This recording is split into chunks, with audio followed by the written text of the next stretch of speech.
ये वार्षिक परीक्षा 2024 का भौतिक विज्ञान का प्रश्न पत्र है, जो पिछले वर्ष उत्तर प्रदेश माध्यमिक शिक्षा परिषद द्वारा बोर्ड परीक्षा के अंतर्गत आया था। और इसका जो पेपर कोड है वो है 346FV।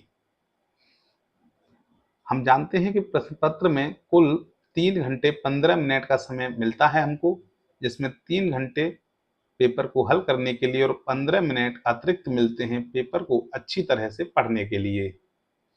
और जो कुल पूर्णांक होता है इस पेपर का वो 70 मार्क्स का होता है।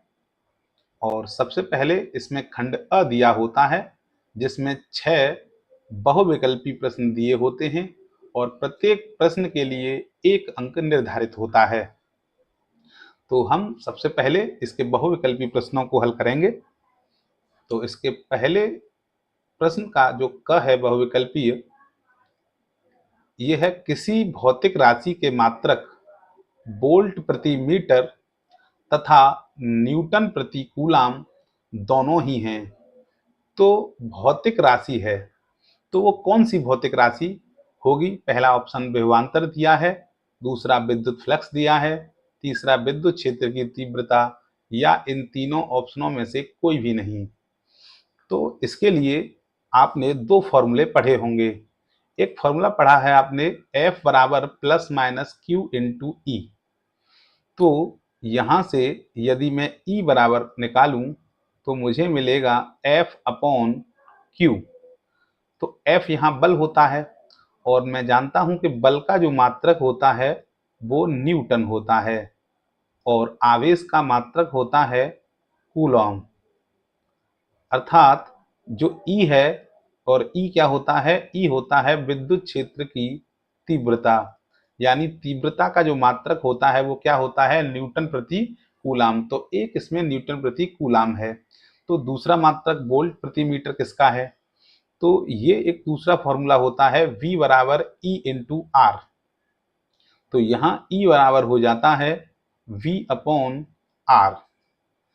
तो यही विद्युत क्षेत्र की तीव्रता का यदि दूसरा मात्रक निकालें तो यहाँ जो है V मिलता है हमको वोल्ट में, और जो दूरी है वो हमेशा मिलती है किसमें? मीटर में। यानी विद्युत क्षेत्र की तीव्रता का एक मात्रक वोल्ट प्रति मीटर भी होता है। तो वह कौन सी ऐसी राशि है जो दोनों ही मात्रक हैं जिसके? तो वो है विकल्प नंबर 3, विद्युत क्षेत्र की तीव्रता। ये क्वेश्चन नंबर ख है। किसी शुद्ध प्रतिरोधक प्रत्यावर्ती परिपथ में विभव एवं धारा में कलांतर होता है। तो यहाँ क्या है? शुद्ध प्रतिरोधक जुड़ा है, यानी किसी एसी सोर्स में केवल और केवल शुद्ध प्रतिरोध जुड़ा हो और धारा आई हो, तो इस कंडीशन में जो विभव है यहाँ V बराबर V not sine omega T होता है। तो ये विभव एवं धारा के बीच क्या कलांतर होता है? तो यदि शुद्ध प्रतिरोध जुड़ा होता है तो विभव एवं धारा समान कला में होती हैं। समान कला, यानी जो धारा होती है वो I बराबर I not sine omega T होती है, या हम ये कह सकते हैं कि ओमेगा टी प्लस फाई होती है। तो यहाँ फाई का मान 0 होता है, यानी जो कलांतर है फाई वो क्या होता है? 0 होता है। इसलिए इसका विकल्प 4 जो है सही होगा। है पीएन संधि डायोड के पी सिरे को पृथ्वी से जोड़ दिया गया है। डायोड के एन सिरे पर -2.2 वोल्ट का विभव लगाने पर डायोड में चालन होगा या भंजन हो जाएगा, या चालन नहीं होगा, या अति क्षीण धारा प्रवाहित होगी। तो एक पीएन संधि डायोड है, और पीएन संधि डायोड में हम जानते हैं कि ये पी टाइप सेमीकंडक्टर होता है और ये एन टाइप। तो यहाँ P के सिरे को पृथ्वी से जोड़ दिया गया है, यानी इसको अर्थिंग कर दिया गया है। और हम जानते हैं कि यहाँ इसका मतलब ये है कि ये 0 वोल्ट पर है। और N सिरे पर यहाँ -2.2 वोल्ट विभव दिया गया है। तो ये जो है -2.2 है और ये 0 वोल्ट है, तो इन दोनों में जो हाई वोल्टेज होगा वो ये होगा। हाई का मतलब यहाँ प्लस से होता है, उच्च विभव से होता है, और नेगेटिव का मतलब ये ऋण विभव पर होगा। यदि पी टाइप सेमीकंडक्टर को पॉजिटिव से जोड़ा जाता है और एन टाइप को नेगेटिव से जोड़ा जाता है तो ये कहलाती है फॉरवर्ड बायसिंग। और फॉरवर्ड बायसिंग में क्या करता है, पीएन संधि डायोड जो है इस करंट को जाने देता है या अलाउ कर देता है। तो इस कंडीशन में क्या होगा, जो करंट है, जो मतलब जो धारा है, उसका चालन क्या होगा, चालन होगा यहाँ पर। तो इसका विकल्प नंबर ए जो है बिल्कुल सही होगा। M1 एवं M2 द्रव्यमान के दो नाभिक संलयन कर M द्रव्यमान का एक नाभिक बनाते हैं। इस प्रक्रिया में ऊर्जा भी उत्सर्जित होती है। इस संदर्भ में सही संबंध कौन सा होगा इनमें से? तो पहला है कि M1 और M2 का योगफल M के बराबर होगा। दूसरा है M1 और M2 का योगफल M से बड़ा होगा, और M1 प्लस M2 का योगफल M से छोटा होगा, या तीनों में से कोई भी विकल्प सही नहीं है। तो इस ऑब्जेक्टिव प्रश्न को करने से पहले हमें एक बार नाभिकीय संलयन को समझ लेना चाहिए। तो नाभिकीय संलयन क्या होता है, दो हल्के अस्थाई नाभिक के आपस में जुड़कर मध्यवर्ती द्रव्यमान के स्थायी नाभिक में बदलने की अभिक्रिया नाभिकीय संलयन कहलाती है। और इस अभिक्रिया में द्रव्यमान क्षति होती है जिससे ऊर्जा मुक्त होती है। तो हमें यहाँ देखा है कि इस अभिक्रिया में क्या होता है, द्रव्यमान की क्षति होती है। तो मान लीजिए कि M1 और M2 जो है दो नाभिक जब मिलकर एक नाभिक बनाएंगे तो इनका जो द्रव्यमान होगा, और इस द्रव्यमान को बनने के साथ साथ यहाँ कुछ मास की क्षति होगी। तो इसका मतलब ये वाला जो मास है इन दोनों के योगफल से कुछ ना कुछ कम होगा। और यही जो मास डिफेक्ट है, यही फॉर्मूला होता है यहाँ डेल्टा M इंटू सी स्क्वायर, जो कि आइंस्टीन का फॉर्मूला था। तो ये डेल्टा M जो है इंटू सी स्क्वायर करके किस में बदल जाता है, ई बराबर यानी एनर्जी में बदल जाता है। तो हम कह सकते हैं जितना मास डिफेक्ट होता है वो मास ही किस में बदल जाता है, एनर्जी में बदल जाता है, जिससे कि इस अभिक्रिया में ऊर्जा मुक्त होती है। तो कहने का तात्पर्य ये है कि इन दोनों का जो योगफल होगा उसमें से यहाँ जो नया उत्पाद बनेगा उसका द्रव्यमान इन दोनों के योगफल से कुछ कम होगा। इसलिए इसका विकल्प नंबर 3 जो है ये सही होगा। अगला प्रश्न है, फोटोन के गतिज द्रव्यमान का सूत्र है। पहला विकल्प दिया है एच न्यू अपॉन लेमडा, दूसरा एच न्यू अपॉन सी, तीसरा दिया है एच अपॉन लेमडा, और चौथा दिया है एच अपॉन सी लेमडा। तो हम जानते हैं कि कोई भी जो फोटोन होता है उसके संवेग का फॉर्मूला होता है एच अपॉन लेमडा, तथा जो संवेग होता है वो बराबर होता है m इंटू वी के, और v होता है यहाँ फोटोन का वेग। परंतु फोटोन जो है प्रकाश के वेग से चलता है, इसलिए यहाँ m इंटू सी लिया जाता है वेग। तो ये हो जाएगा m into C equal to H upon lambda, और मुझे वैल्यू निकालनी है यहाँ द्रव्यमान की। तो m बराबर हो जाएगा h अपॉन, और इस c को इधर लाएंगे तो c इंटू लेमडा, यानी विकल्प नंबर चौथा जो है इसका सही होगा। एक खोखले धातु पर 10 कूलॉम आवेश है। गोले की त्रिज्या 5 सेमी है। धातु के गोले के भीतर विद्युत क्षेत्र होगा। तो पहला विकल्प दिया है 0 होगा, दूसरा दिया है 5 वोल्ट प्रति मीटर होगा, तीसरा है गोले के पृष्ठ पर विद्युत क्षेत्र के बराबर होगा, चौथा है 12.4 वोल्ट मीटर होगा। तो इस विकल्प को समझने के लिए हमें ये वाली लाइन जो है याद होनी चाहिए कि विद्युत बल रेखाएं कभी भी धातु या चालक पदार्थ से पारगमित नहीं होती हैं। यानी अगर कोई धातु या कोई चालक दिया है तो उसके अंदर से विद्युत क्षेत्र रेखाएं नहीं गुजर सकती हैं, केवल कुचालक पदार्थों से ही विद्युत क्षेत्र रेखाएं गुजरती हैं। तो यहाँ पर एक धातु का गोला है, इसलिए इसके भीतर कोई भी विद्युत बल रेखा नहीं होगी और इसके अंदर कोई भी विद्युत क्षेत्र नहीं बन सकता है, इसलिए इसका विकल्प एक शून्य जो है सही होगा। ये खंड ब है और खंड ब में हमको 4 प्रश्न जो है दिए होते हैं और प्रत्येक प्रश्न के लिए 1 अंक निर्धारित होता है। तो इसका पहला प्रश्न देखते हैं हम, ये दूसरे का क है। वाहनों में पश्चदर्शी दर्पण के रूप में प्रयुक्त दर्पण का नाम लिखिए। तो इसका उत्तर है उत्तल दर्पण। आखिर ऐसा क्यों है कि उत्तल दर्पण का ही प्रयोग किया जाता है? गाड़ियों के जो साइड मिरर होते हैं उनमें उत्तल दर्पण का प्रयोग क्यों किया जाता है, तो समझ लेते हैं। हम जानते हैं कि जो उत्तल दर्पण होता है उसकी आकृति कुछ इस तरह से होती है और इसके इस भाग पर पॉलिश की हुई होती है। तो यदि इसका दृष्टि क्षेत्र देखा जाए तो यहाँ से और यहाँ तक होता है। तो हम देखते हैं कि उत्तल दर्पण का जो दृष्टि क्षेत्र है, हम जितनी दूर चले जाएंगे उतना ही यह फैलता चला जाएगा।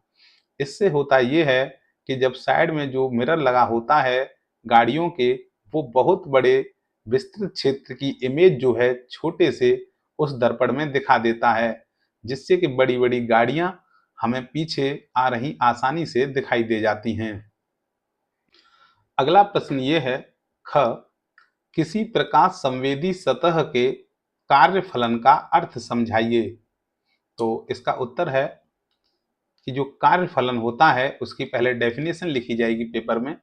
किसी धातु को दी जाने वाली वह न्यूनतम निश्चित ऊर्जा जिसे प्राप्त कर धातु की सतह से इलेक्ट्रॉन मुक्त हो सके, वह ऊर्जा धातु का कार्यफलन कहलाती है।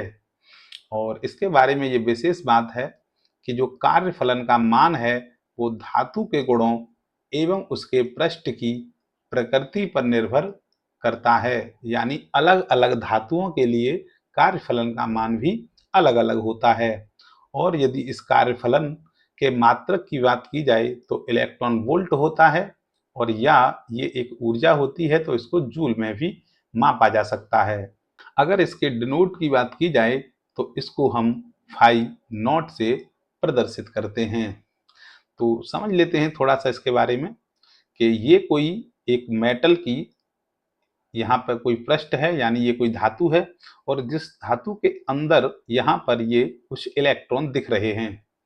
तो होता क्या है कि यहाँ से जो है फोटोन यानी प्रकाश जो है फोटोन के रूप में आता है और इस पृष्ठ पर टकराता है।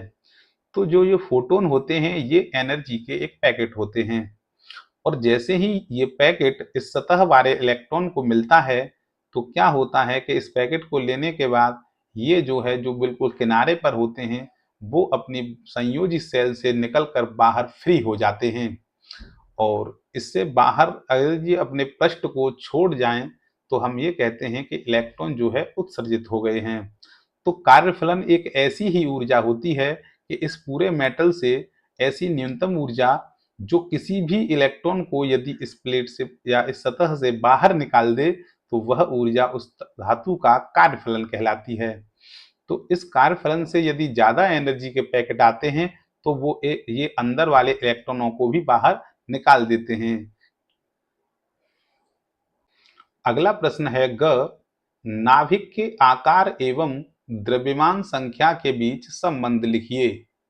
तो जब हम नाभिक वाला चैप्टर पढ़ेंगे तो वहां ये नाभिक के आयतन के बारे में जब पढ़ेंगे तो ये फॉर्मूला पढ़ेंगे कि जो V बराबर जो नाभिक का आयतन होता है वो 4/3 पाई R नॉट क्यू इंटू ए के बराबर होता है। और यहाँ जो R है और ये वाली जो R नॉट है, ये R नॉट एक कांस्टेंट वैल्यू होती है और इस कांस्टेंट की जो वैल्यू होती है वो होती है 1 फर्मी, और 1 फर्मी बराबर होता है 10 की घात माइनस 15 मीटर। और ये जो यहाँ ए है, ये ए होती है द्रव्यमान संख्या, और ये जो यहाँ वी है ये होता है नाभिक का आयतन। तो आयतन जितना ज्यादा होगा नाभिक का आकार उतना ही बड़ा होगा। यदि मैं इस आयतन और इसके बीच संबंध लिखूं तो मैं लिख सकता हूं कि v जो है अनुक्रमानुपाती होता है द्रव्यमान संख्या के। यानी यदि द्रव्यमान संख्या अधिक होगी तो नाभिक का आयतन भी अधिक होगा और उसका आकार भी बड़ा होता चला जाएगा। अगला प्रश्न है घ, किलोवाट घंटा किस राशि का मात्रक है?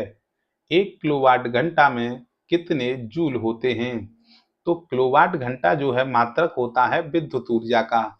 जो हम घरों में बिजली उपभोग करते हैं उसी को किलोवाट घंटा में मापा जाता है। और 1 किलोवाट घंटा जो है बराबर होता है 1 यूनिट के, जिसको हम यूनिट कहते हैं, वो वास्तव में 1 किलोवाट घंटा होता है। यदि इसका अर्थ समझें तो 1 किलोवाट का यदि कोई इंस्ट्रूमेंट है और वो जो है अगर 1 घंटे तक चलता है तो लगभग 1 यूनिट बिजली जो है हमारी खर्च होती है। अब पूछा गया है कि 1 किलोवाट घंटा कितने जूल के बराबर होता है? तो वास्तव में जो जूल है वो बराबर होता है वाट सेकंड के। तो क्या करना है कि जो किलोवाट घंटा है उसको वाट सेकंड बनाना है। तो 1 किलोवाट घंटा बराबर हो जाएगा, 1 किलो को करेंगे हम 1 गुणा 10 की घात 3 वाट, और घंटे को करेंगे हम 60 गुणा 60 सेकंड। तो ये हो जाएगा 6 और 6 का गुणा 36, और 1 2 और 3 ये जीरो मिला के हो गई यहाँ पर 5 वाट और सेकंड। और मैं इसको स्टैंडर्ड फॉर्म में लिखूं तो 3.6 इंटू 10 की घात 6 वाट सेकंड, या इसको जूल कहा जा सकता है। और या इसको ऐसे भी कह सकते हैं 3.6, और ये 1 मिलियन के बराबर है तो हम इसको मेगा जूल भी लिख सकते हैं। अगला प्रश्न ये है, किसी आवेशित छड़ के निकट, एक आवेशित छड़ है उसके निकट यदि अनावेशित छड़ को रख दिया जाता है तो आवेशित छड़ के विभव पर इसका क्या प्रभाव पड़ेगा? तो इसका उत्तर यदि आपको एक लाइन में लिखना है तो ये है कि विभव का मान कम होगा। अब ये कम क्यों होगा इसको हम इस डायग्राम की मदद से समझेंगे। ये एक आवेशित छड़ है और ये एक कोई न्यूट्रल यानी अनावेशित गोला है। मान लीजिए कि ये दूसरी छड़ है।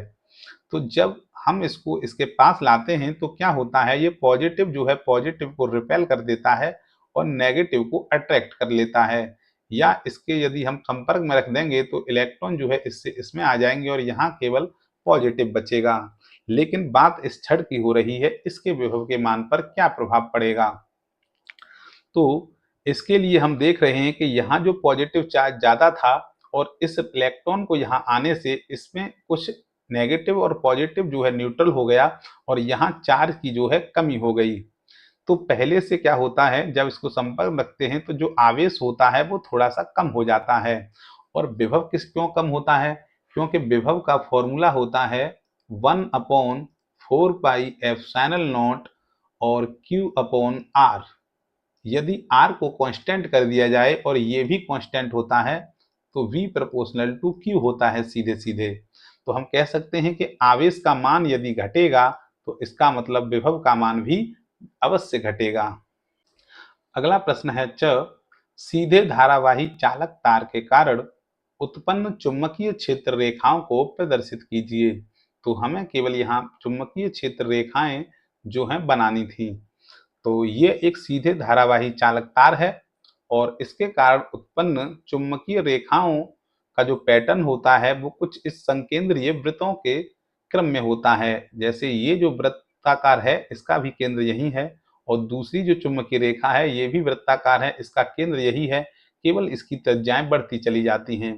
तो ये जो आपको आकृति दिख रही है, ये एक सीधे तार है यहाँ पर, ये वाला, और इस सीधे तार के कारण ये जो यहाँ पर चुंबकीय क्षेत्र उत्पन्न हो रहा है या चुंबकीय क्षेत्र रेखाएं, ये इनका क्या है, ये इनका पैटर्न है। तो यही जो है डायग्राम हमसे पूछा गया था।